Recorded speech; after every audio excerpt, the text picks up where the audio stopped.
Hi everybody and welcome back to the Upside Dan. Today I'm going to be reviewing yet another, just like The Vigil, another hidden gem, kind of gem, we'll get to that a lot of people probably have not heard of. And that film is called Come True.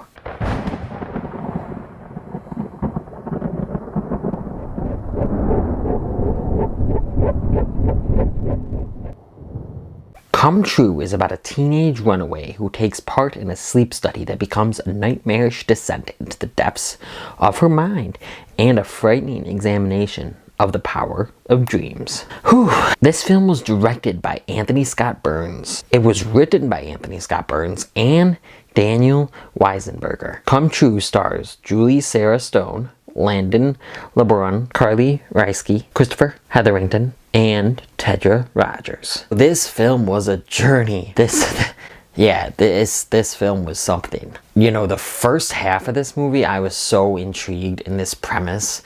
This girl takes a sleep study. You don't know what the sleep study, what it's studying. You don't know why it's studying them. She has taken a part in it because she really doesn't have a place to go.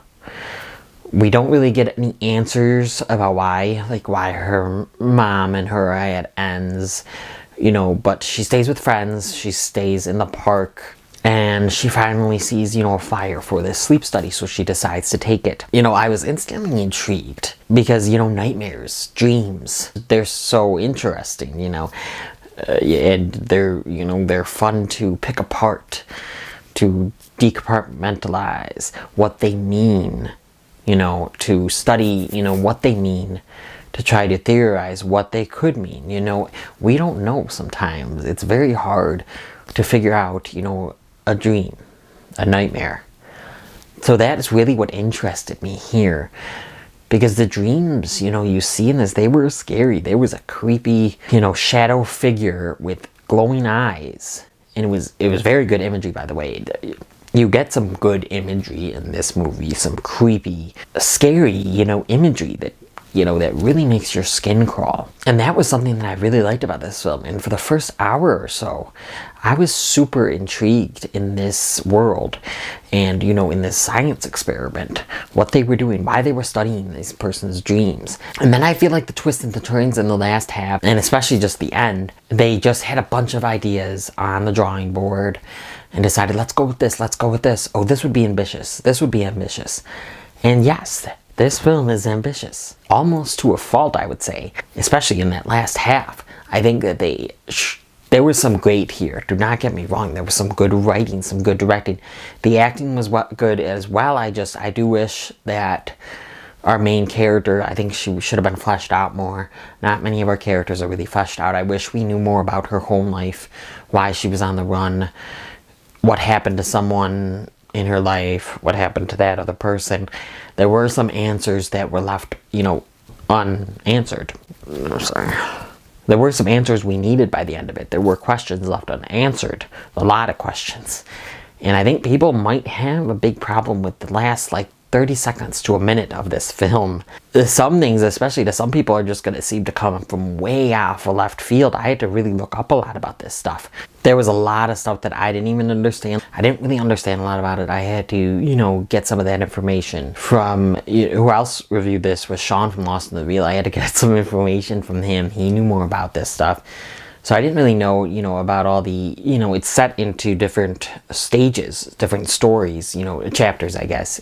I didn't really get any of that, so I was kind of lost for part of it. And so I didn't really get the ending. I mean, even the people that I've talked to about this film, they don't get the ending either. The ending is definitely bizarre and ambitious. I don't know, I still really liked the film, especially the first half. It didn't quite stick the landing for me. I think that people are just going to find that ending jarring. And what the heck. I think that this is a film to be seen. I really do. It has a lot of good qualities to it.